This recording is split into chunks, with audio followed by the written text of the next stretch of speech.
Europe 1. Pascal Pro et vous. Avec le grand débrief de Laurent Tessier.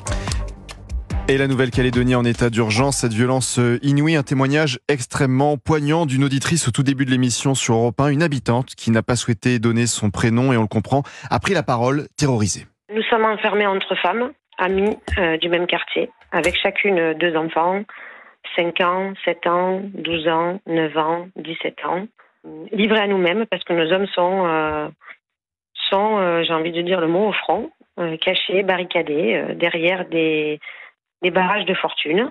Des barrages, vous pouvez imaginer tout ce qu'il peut y avoir dans une résidence, four, climatiseur, voiture. On fait ce qu'on peut. Personne ne viendra nous aider. Là, c'est chacun pour soi. Vous avez entendu, leurs maris font face aux émeutiers. Comme disait Michel Onfray ce matin sur Europe 1 et CNews, c'est une vraie guerre civile qui est en train de se passer en Nouvelle-Calédonie. L'île est clairement attaquée.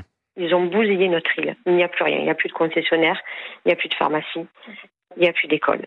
Les lycées de nos enfants sont brûlés, les collèges de nos enfants sont brûlés. Ils sont ivres morts, mais je ne sais pas comment ils tiennent. L'état de ces êtres, on ne parle même pas d'êtres, là on parle de chair de haine, sans cervelle, âgés de 6 ans à je ne sais pas, parce qu'on parle quand même d'enfants de 6 ans, 8 ans, 9 ans, 10 ans qui pillent. Des renforts de policiers et gendarmes ont été annoncés, l'armée est déployée, mais ça ne rassure pas notre auditrice en Nouvelle-Calédonie. C'est bien beau, les pipeaux. L'armée est là, ça y est, tenez bon. Ça y est, l'armée est là. L'armée est là depuis 24 heures. Rien n'a changé. Rien n'a changé. On n'est pas plus en sécurité. C'est encore nos maris qui sont cachés derrière des climatiseurs à nous protéger. La peur au ventre. Le pays est rasé. Ils ont détruit le bitume. Ils ont volé des mini-pelles. Ils ont pris des hachoirs dans les boucheries. Ils ont tout détruit, monsieur. Les centres commerciaux, il y a des menaces d'explosion, des brasseries, tout. Et avec ce témoignage sur Europe 1 au tout début de l'émission, on se rend compte de ce que sont en train de vivre ces habitants terrorisés qui doivent se cacher pour ne pas être attaqués par des gens qui clairement sont des racistes anti-blancs. Et notre auditrice a appelé sa famille en métropole. J'ai appelé ma mère, monsieur, j'ai 39 ans, j'ai appelé ma mère en pleurs. J'ai pleuré comme un enfant, j'ai pleuré comme un bébé en lui disant « Maman, j'ai peur. Maman, j'ai peur, appelle la radio, appelle quelqu'un, maman, j'ai peur. Je suis mère de famille. Monsieur, avant-hier, j'ai dormi avec mes filles. » Vous savez, la scène du Titanic où on s'endort dans le lit avec ses 2 gamins, parce que mon mari était devant, je me suis endormie avec mes filles. J'ai éternué. En pleine nuit, j'ai éternué discrètement. Ma petite fille de 7 ans, elle a fait un bond de 1 mètre dans le lit, elle avait les mains placardées sur le visage en panique. Vous croyez qu'on peut l'oublier, ça ? Là, on n'est pas dans un film, c'est la vraie vie, c'est leur vie et celle de leurs enfants qu'il faut à tout prix sauver. Écoutez bien ce que notre auditrice doit leur dire pour protéger tout le monde, toutes les familles présentes. Il y a une demi-heure, on était en train d'expliquer à nos 7 gamins, monsieur. Si on doit se cacher, les enfants, vous ne devez pas pleurer. On se serre les uns contre les autres. Maman, elles ont pris tout ce qu'il faut. Surtout, il ne faut pas pleurer. La petite dernière, elle a 5 ans, c'est ça ? La dernière a 5 ans. La mienne a 7 ans. On regarde nos enfants en leur disant, les enfants, par pitié. Le moment, si on doit décoller, il n'y a pas de bruit, il n'y a pas de bruit. Témoignage d'une auditrice sur Europe 1 dans notre émission Pascal Pro et vous. Au tout début de l'émission, voilà la réalité de ce qui se passe en Nouvelle-Calédonie. Merci, témoignage extrêmement fort, bien évidemment. Céline Géraud vient d'arriver dans ce studio. Bonjour Pascal, bonjour à tous. Alors oui, on va évidemment prolonger l'information autour de cette nouvelle nuit de violence, de cette nouvelle nuit de violence en Nouvelle-Calédonie avec Gérald Darmanin qui l'annonce. L'État va reprendre le contrôle. Analyse et réaction, point sur la situation.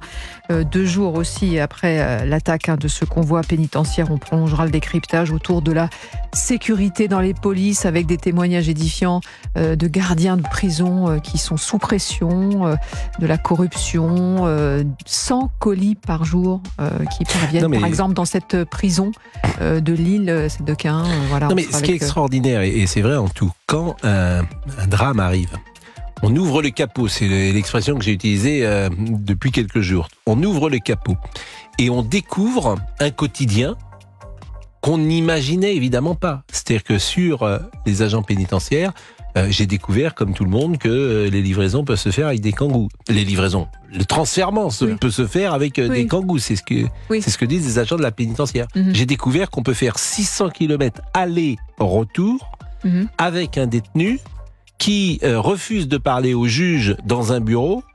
Il reste moins de 2 minutes dans ce bureau et il revient après. Donc on a mobilisé 5 personnes, 10 personnes pour rien, alors qu'un visioconférence était utile.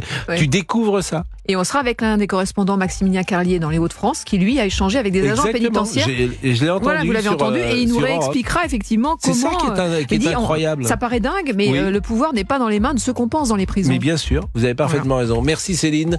Vraiment merci de nouveau à Olivier Guénec qui fait un travail remarquable, puisque nous pouvons, grâce à vous et Florian Carassou-Maillan, avoir des intervenants qui nous étonnent parfois et nous inquiètent aussi par ce qu'ils nous racontent. Merci évidemment à l'ami Laurent Tessier qui coordonne tout ça, à Géraldine bien sûr, et puis à notre ami réalisateur Fabrice Lafitte. À demain. Pascal Pro revient demain de 11h à 13h sur Europe 1.